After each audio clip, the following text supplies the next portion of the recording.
जायज है। स्थापित एकता जिंदाबाद जिंदाबाद जिंदाबाद। हक अधिकार नारा सभी संस्थान में हक हमारा, हक हमारा। विस्थापित अपना हक।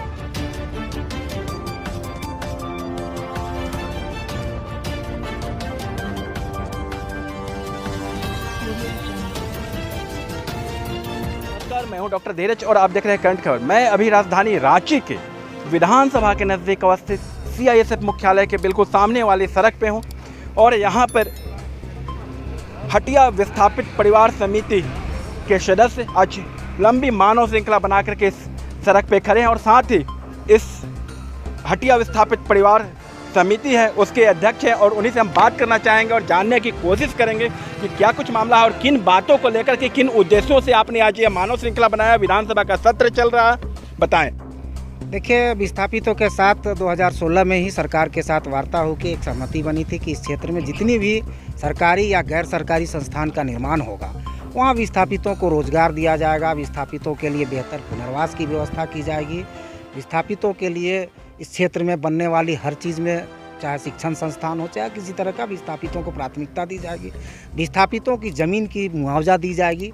लेकिन दुर्भाग्य की बात है कि शुरुआत के अध्यक्ष महोदय, मतलब आप यह कहना चाह रहे हैं कि जो यहाँ के रैयत थे और जिनका जमीन ये गैर सरकारी और सरकारी निर्माण के लिए लिया गया था, उन विस्थापितों को उचित मुआवजा, उनके उचित पुनर्वास की व्यवस्था अब तक नहीं हो पाई। इन बातों को लेकर के आपने आज मानव श्रृंखला बनाया है। सरकार को एक तरह से हम लोगों ने याद दिलाने का काम कर रहे हैं आज, कि रिमाइंडर है एक तरह का कि आपने जो वादा किया था ग्रामीणों के साथ सहमति प्रदान की थी, साथ ही सिर्फ सचिवालय या विधानसभा में बैठ के नहीं हुई थी, जनता के बीच में मुख्यमंत्री महोदय आए थे और जनता के बीच में आके लगभग 5-7 हज़ार लोगों के बीच में उन्होंने कमिटमेंट किया था, वादा किया था कि भाई विस्थापितों के साथ अन्याय नहीं होगी।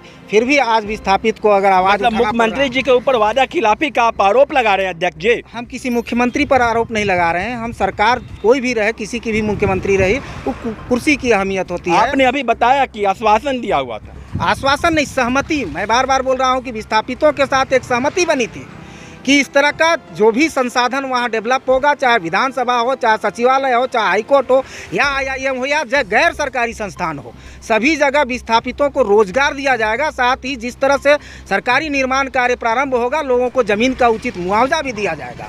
लेकिन आज तक एक भी पुनर्वास के नाम पर आवास तो बना, लेकिन आज तक लोगों को आवंटित नहीं हो पाया। और दुर्भाग्य की बात है कि आज विधानसभा बन चुका है, विधानसभा में कार्य प्रारंभ हो चुका है, लगभग IIM भी हो चुका है, लेकिन आज तक एक भी विस्थापित परिवार को सरकार एक कैजुअल तक में लोगों को नहीं रखा। इन मांगों को लेकर के आपका कभी प्रतिनिधिमंडल सूबे के नीति नियंताओं से मिला? सूबे के नेताओं से एक बार नहीं, पिछले बार जब 2014 में हेमंत सोरेन मुख्यमंत्री थे, उस समय भी हेमंत जी से 3 बार हमारी वार्ता हुई और लंबी वार्ता हुई, 2 घंटा। ऐसा नहीं है कि सरकार की संज्ञान में नहीं है। फिर रघुवर जी के सरकार आई तो उनके साथ भी 3 लंबी वार्ता हमारी हुई, तब जाके सहमति बनी। तो सरकार के और आज जो आपके मुख्य सचिव हैं उस समय उपस्थित थे, उनकी मौजूदगी में ये सारी बातें हुई है। और दुर्भाग्य है कि सरकार के अगर संज्ञान में नहीं है तो ये भारतीय जनता के लिए, यहाँ की जनता के लिए दुर्भाग्य की बात है।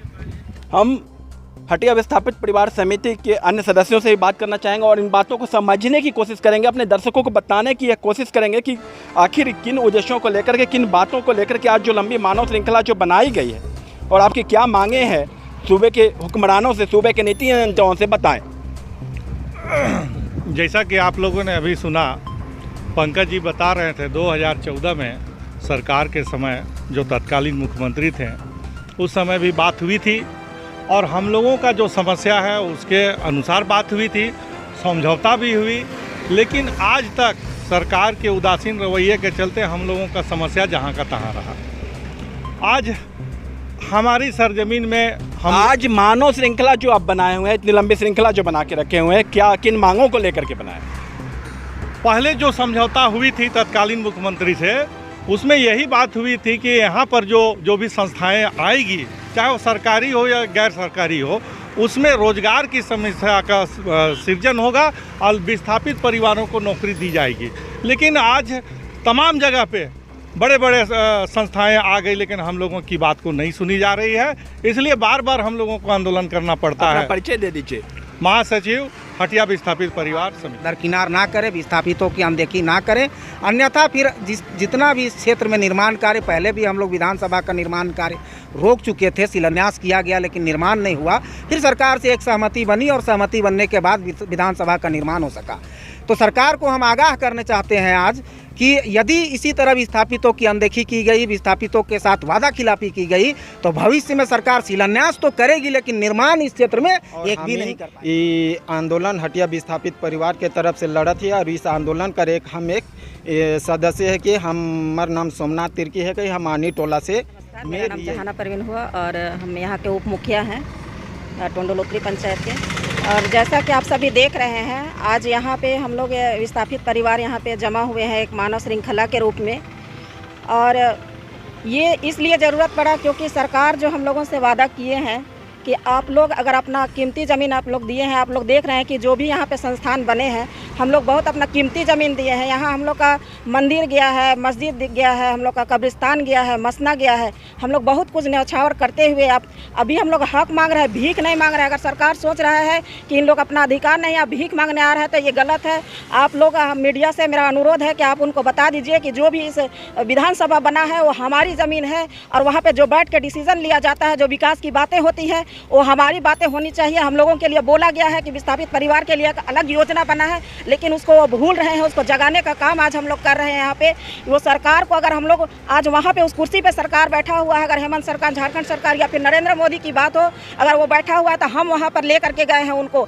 और जहाना जी, आगे आपकी क्या योजना है? हमारी योजना ये है कि अगर हमारी मांग पूरी नहीं हुई तो अनिश्चितकालीन धरना प्रदर्शन हम लोग करेंगे। आज हमारा काम ये नहीं है कि सरकार के काम पर हम लोग बाधा पहुंचाने नहीं आए हैं। हम लोग वो सोए हुए हैं, वो अभी अनभिज्ञ है, इस चीज़ को उस चीज़ को भूल चुके हैं, वादा खिलाफी कर रहे हैं। उस चीज़ को हम लोग याद दिलाने आए हैं कि हाँ, आप एक वादा किए हैं जो आप भूल चुके हैं, आप उस वादा को पूरा करें। अगर सरकार हमारी मांगे पूरी नहीं करती है, हम ये नहीं कह रहे हैं कि हमको बहुत ऊंचा ऊंचा पद दिया जाए, लेकिन योग्यता अनुसार हमारी मांगों को पूरा किया जाए। और जो विस्थापन कब हुआ जाना चाहिए? देखिए, वो हम लोग का पूर्वजों का बात है, बहुत सालों से हम लोग लड़ते हुए आ रहे हैं यहाँ पे। और मेरे पूर्वज अभी मांगते मांगते अभी हम लोग यहाँ तक आ रहे हैं। अभी हम लोग का भी उम्र ढलने जा रहा है, लेकिन अपने बच्चों के हक और अधिकार के लिए हम लोग यहाँ पर। विस्थापन कब हुआ? 1958 में। मुआवजा मिले? मुआवजा नहीं मिला है। और आपके पूर्वजों को किन्हीं को नहीं मिला है। बस एक वादा किया है, एक पेपर में लिखित दिया गया है कि आप लोग के हक और अधिकार के लिए, आप लोग के हित में सोचा जाना है, आपके बच्चों के लिए, आने वाले पीढ़ी के लिए सोचा जाना है, लेकिन ये चीज़ नहीं हो पा रहा है। और इस चीज़ को आज का जो मानव श्रृंखला है उस पर सरकार विचार करे और विचार विमर्श करके एक निर्णय ले, अन्यथा हम लोग अनिश्चितकालीन धरना प्रदर्शन करते हैं। हम लोग आगाज करते हैं, आज की अनिश्चित धरना प्रदर्शन हम लोग करेंगे। कुछ और महिलाएं हैं, उनसे भी बात करते हैं और उनसे भी जानने के इस पूरे मामले को अपने दर्शकों को समझाने की कोशिश करते हैं। बताएं जी। मेरा नाम उषा रानी है। हम इस गांव के वार्ड पार्षद हैं जी। सरकार से हमारी यही मांग है कि जो हमारी ज़मीन जिसमें कि हम विस्थापित लोग उसमें खेती बाड़ी सब कर रहे थे, है ना, तो अभी उसमें विधानसभा बना दिए, इधर हाईकोर्ट बन गया, इधर आपका अब तक कुछ मुआवजा मिला है कि नहीं, कुछ मुआवजा नहीं मिला है ना। और नहीं यहाँ के जो हम लोग का विस्थापित परिवार के जो बच्चे लोग हैं, वो लोग पढ़े लिखे इतने इधर उधर। क्या कुछ आश्वासन सूबे के हुक्मरान दिए हुए थे उस दौरान? वो बोले थे कि भाई यहाँ बनेगा तो हम लोग आप लोग के हित में ही सोचेंगे, बच्चों लोग को नौकरी देंगे, लेकिन आज अभी तक तो उन्होंने ऐसा कुछ किया ही नहीं है। उम्मीद करेंगे कि आप इस माध्यम से यहाँ तक पहुँचाएंगे और हम लोगों को एक समय। आपने देखा सुना, हटिया विस्थापित परिवार समिति के सदस्य जो झारखंड प्रदेश की राजधानी रांची के CISF के मुख्यालय के बिल्कुल सामने वाली सड़क पे एक लंबी मानव श्रृंखला, और इस श्रृंखला में इस हटिया विस्थापित परिवार समिति के अध्यक्ष के नेतृत्व में एक लंबी श्रृंखला है। और इस श्रृंखला में महिलाएं, युवा और साथ ही विस्थापित परिवार हैं जो बड़ी संख्या में हैं।